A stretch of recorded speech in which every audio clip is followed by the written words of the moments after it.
Si vous pensez qu'en France il y a trop d'influence américaine, c'est que vous n'êtes encore jamais allé aux Philippines. Salut, c'est Yann de la chaîne des voyageurs cinéphiles. Alors cette vidéo, elle aurait pas dû commencer comme ça. D'ailleurs, j'avais une autre idée de vidéo en tête. Une vidéo supermarché aux Philippines, voir un peu ce qu'on pouvait y trouver dedans, mais malheureusement, j'ai pu tourner que 5 minutes avant qu'on me dise d'arrêter de filmer parce que c'était interdit. J'ai quand même pu prendre quelques petites photos parce que je voulais vous montrer quand même quelques particularités un peu des supermarchés aux Philippines et qui démontrent quand même une certaine influence américaine. Bref, je vais vous mettre le début de la vidéo parce que je ne l'ai pas tourné pour rien et puis ensuite on va continuer sur ma lancée. Bon, en fait, je m'y suis pris un peu tôt, hein. Le supermarché n'ouvre qu'à 10h, il est 9h50. Donc là, je me balade un petit peu autour du centre commercial pour vous parler un petit peu de l'influence, la grosse influence américaine qu'il y a aux Philippines. J'ai jamais vu ça ailleurs en Asie.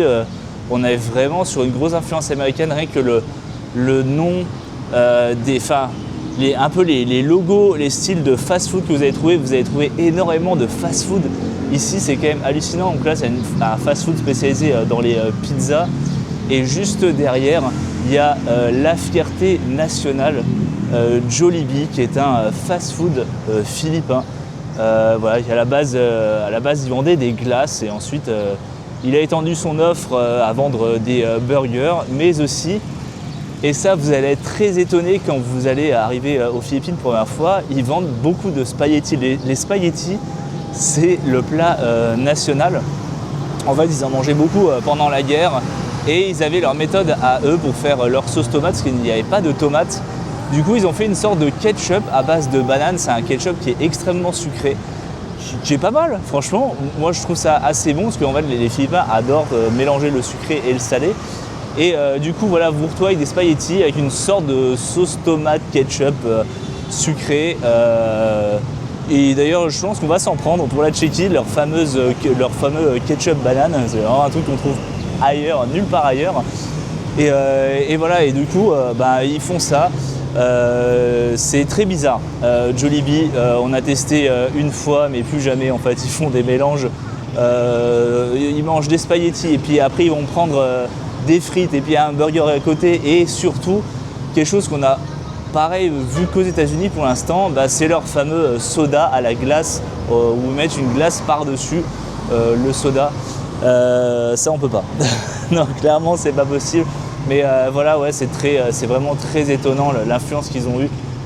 KFC d'ailleurs, étonnant en même temps. Voilà, c'est pareil, je pense que c'est lié un peu aux événements historiques qu'il y a eu également pendant la guerre. Mais il y a des États-Unis partout et vous allez le voir dans le supermarché. Je pense que c'est assez palpable, quoi. Enfin, assez visible. Le supermarché vient d'ouvrir et là je viens de voir que dès l'entrée ils affichent en fait le prix du poulet du jour, du poulet au kilo. 180, donc c'est à peu près 2,50 € le kilo. Bon, je ne vais pas vous faire l'état des lieux de tous les prix non plus, hein. Vous vous en doutez bien. Juste pour information, ici on calcule en pesos philippins. Donc 1 € c'est environ 70 pesos. Je vous laisserai faire la conversion, le calcul. Jusque là du coup rien d'étonnant, hein. On a les gros sachets de riz, les sachets familiaux. 10 kg de riz, c'est quand même un peu plus de 10 €. Enfin, ça dépend du riz, encore une fois, mais c'est plus d'1 € le kilo de riz. Comme au Vietnam, c'est pour ceux qui ont déjà vu la vidéo, je vous avais dit, je trouvais ça quand même un petit peu cher, et là, ça l'est encore plus parce que le salaire moyen des Philippins, je crois que c'est autour de 300 €. Et comme c'est quand même des grandes familles, donc pareil, je suis toujours étonné du prix du riz. Je trouve ça assez cher. Ah, et là, c'est une spécificité, que j'ai vue qu'en Asie pour l'instant. Vous allez me dire dans les commentaires si je me trompe, mais j'ai jamais vu ailleurs ce type de présentation.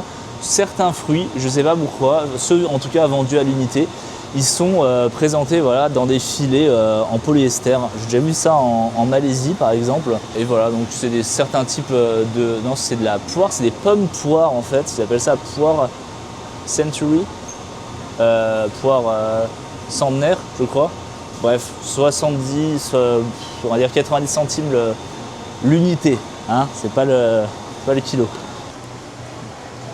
toute une série d'oignons locaux.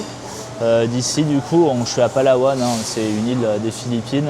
Et là, c'est environ 2 € le kilo. C'est comme en France, je sais pas. Ça c'est une spécialité, c'est excellent en jus. Si vous venez ici, vraiment je vous conseille de prendre un jus de calamassi. C'est comme des petits citrons, mais c'est moins acide que le citron vert. Et c'est très rafraîchissant. Voilà, on adore avec Joyce. Et c'est pareil, environ 2 € et quelques le kilo, 2,40 €. Le chou, ils en mangent aussi beaucoup, chou, carottes. On l'a beaucoup retrouvé en fait dans leur cuisine. Donc là on est quoi sur 182, peut-être 3 € bientôt, 2,50 le kilo de chou. Pour les carottes c'est quand même plus cher.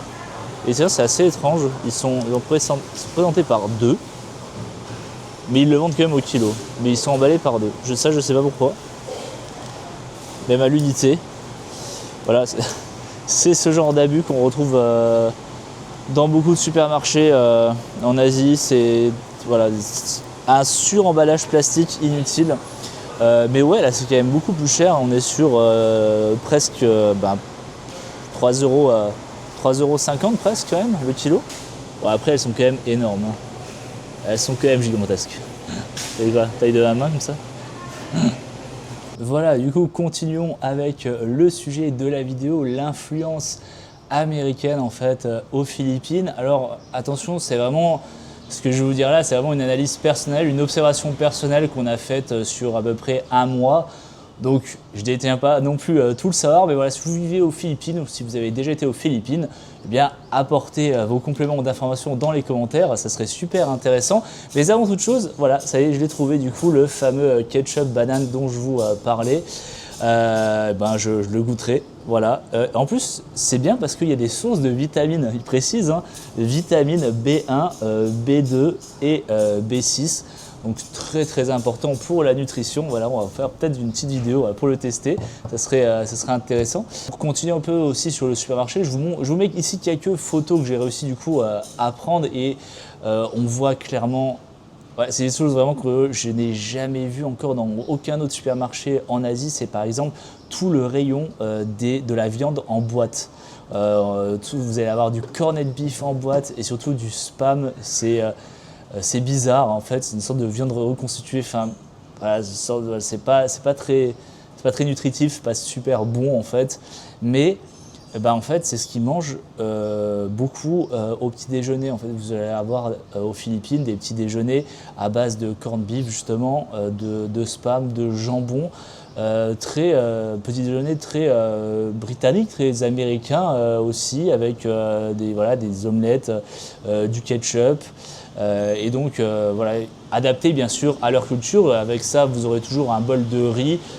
C'est du riz vapeur ou du riz à l'ail qui est plutôt pas mauvais, hein, j'aime beaucoup. Là, je vous montre un autre rayon, enfin l'étendue des rayons snacks. Par contre, c'est vraiment le truc qui m'a un peu choqué. Je n'ai jamais trouvé autant de chips, de gâteaux, de snacks vraiment en nombre faramineux. Enfin, c'est inimaginable, quoi.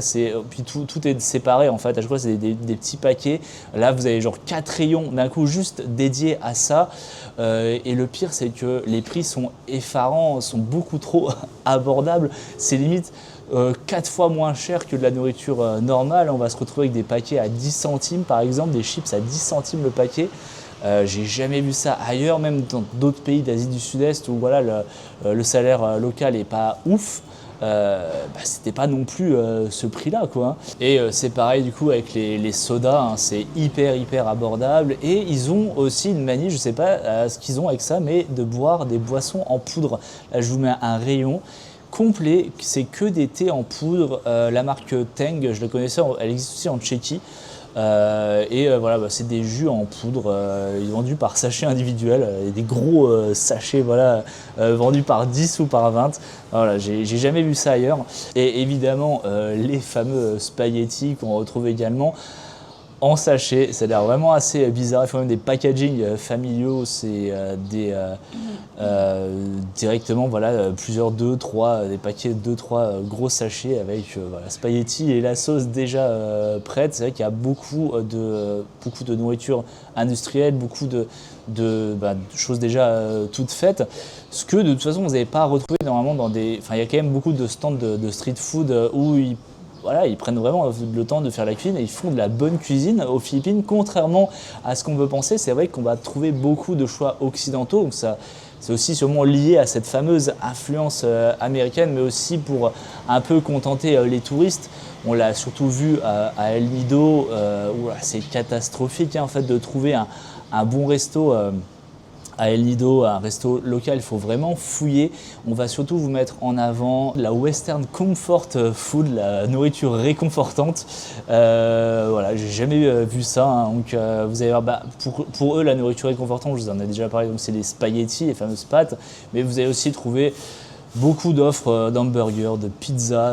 Il y a beaucoup de restaurants italiens. Je sais pas, ils ont voilà, ils adorent l'Italie, je ne sais pas ce qu'ils ont avec. Enfin, ils essayent de faire des choses un peu, de développer quand même des concepts. Ils vont quand même loin dans leurs concepts. On a vu certains restos où ils ont carrément mis une ambiance italienne.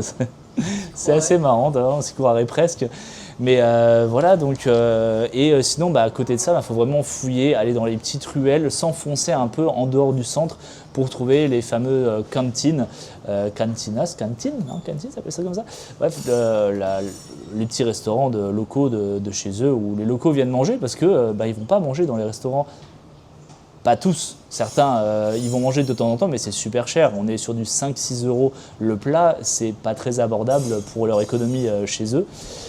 Bref, tout ça pour vous dire, voilà, la culture américaine niveau nourriture, elle est vraiment, elle est palpable, on la voit très bien, mais c'est aussi perceptible dans la langue. Beaucoup parlent parfaitement bien anglais. À El Nido, on avait sympathisé avec une famille qui parlait plutôt bien anglais. Même l'ancienne génération parlait un peu anglais, hein, la mère parlait anglais, comprenait plutôt bien l'anglais. C'est très rare, on n'a jamais vu ça ailleurs et c'est normal parce qu'ils baignent dedans depuis qu'ils sont petits. Dont la langue des Philippines, c'est le tagalog.